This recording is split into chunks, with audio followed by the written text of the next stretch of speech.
ఈరోజు భారత మాజీ ఉప ప్రధాని సమతావాది డాక్టర్ పూజ్య బాబు జగజీవన్ రామ్ గారి 119వ జయంతి వేడుకలు కమిటీ జయంత్యుత్సవ committee chairman MLA Medipalli Satyam గారికి, కలెక్టర్ మేడం గారికి, సిపి సార్కి, additional collector local body Ashwini గారికి, అడిషనల్ కలెక్టర్ రెవెన్యూ గారికి, ఆర్డీఓ గారికి,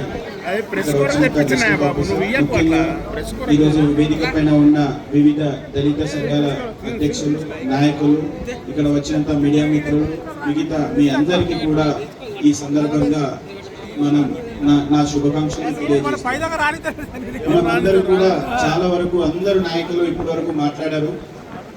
సో మనము ఈ జయంతులు ఎందుకు ఆచరిస్తుంటాం అన్నది ఒకటి మనం అందరూ గుర్తు చేసుకోవాలి.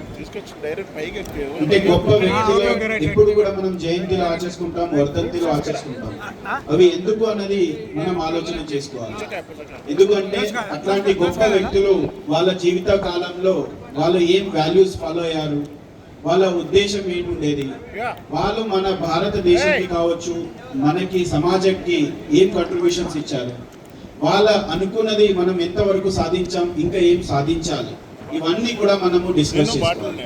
ఇవన్నీ కూడా మనము ఇక్కడ వచ్చి వేదిక పైన మాట్లాడుకుంటే వాళ్ళ ఉద్దేశం ఏమున్నాయో మనం ఎట్లా తీర్చుకోవాలి అన్నది మనం డిస్కస్ చేసుకుని ముందుకు వెళ్ళాలి. ఒక ఉద్దేశంతో మన ప్రభుత్వ ఇట్లాంటి జయంతిసు మనం ప్రభుత్వ తరపు నుంచి ఆచరణ చేసుకుంటాం. సో మనం బాబు జగజీవన్ రామ్ గారి గురించి మాట్లాడాలంటే చాలా మంది పెద్దలు అందరూ మాట్లాడారు. సో ఒక దళిత కుటుంబంలో బీహార్లో జన్మించి, ఒక సామాన్య కుటుంబంలో జన్మించి భారతలోనే అత్యున్నతవాద ఉప ప్రధాని స్థాయి వరకు వెళ్ళారు. సో వాళ్ళు సాధించడానికి వాళ్ళు ఏమేమి చేశారు అన్నది కూడా మనం గుర్తు చేసుకోవాలి. వాళ్ళు అప్పుడు అక్కడ ఉన్న అట్రాసిటీస్ కావచ్చు, ఆ కాలంలో దళితుల వాళ్ళకి అన్యాయం కావచ్చు, డిప్రెస్డ్ క్లాస్ అగేన్స్ట్ ఏమేమి జరుగుతున్నది, ఇవన్నీ కూడా అంబేద్కర్ కావచ్చు, జగజీవన్ ఇద్దరు కూడా మన భారత సమాజ ఒక హిస్టరీలో ఎస్పెషలీ ఒక దళిత సమాజంలో ఉన్న ఇద్దరు గొప్ప వ్యక్తులు. ఇద్దరు కూడా మన అప్పుడు ఉన్న దళితుల హక్కుల కోసం ఎట్లా పోరాడారని మనం అందరూ గుర్తు చేసుకొని సో మనం ముందుకు వెళ్ళాలి. అంబేద్కర్ గారు ఒకరు మాట చెప్తారు, ఎడ్యుకేట్ అండ్ ఆర్గనైజ్ అన్నట్ల. అంటే ఏంటి మీనింగ్, మనమందరూ కూడా ఇది ఆలోచన చేసుకోవాలి. ఫస్ట్ మనకి ఉన్న హక్కులు ఏమున్నాయి అనేది మనం తెలుసుకోవాలి, మనం మాట్లాడుకోవాలి, మనం క్వశ్చన్ చేసుకోవాలి. అప్పుడే మనకి ఉన్న హక్కులు తెలిస్తే, మనకి క్వశ్చన్ చేస్తేనే మనకి ఉన్న రైట్స్ కావచ్చు, మనకి ఉన్న పథకాలు కావచ్చు మా వరకు వస్తాయి.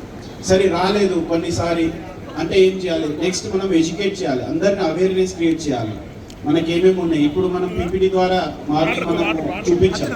అంటే ప్రభుత్వం నుంచి ఎంత పథకాలు ఉన్నాయని కూడా మనం ఒక అవేర్నెస్ క్రియేట్ చేసాం. అవేర్నెస్ క్రియేట్ చేస్తేనే, ఎడ్యుకేట్ చేస్తేనే మీ అందరికీ కూడా తెలుస్తాయి.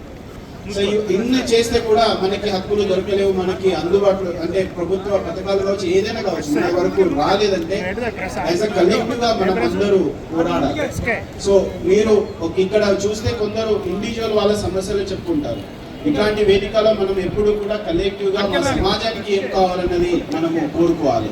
సో ఈ భాగంగా ఈ రోజు చాలా మంచిగా ఇక్కడ మనం అందరూ కూర్చుకున్నాం, మాట్లాడుకున్నాం. సో బాబు జగజీవన్ రామ్ గురించి మనం మాట్లాడుకున్నాం. వాళ్ళు మీ అందరికీ తెలిసినట్ల ఒక 40 సంవత్సరాలు పార్లమెంటరీగా పనిచేశారు. సమాజానికి వాళ్ళు మొత్తం జీవితంలో సమాజానికే మీసలిట్టారు.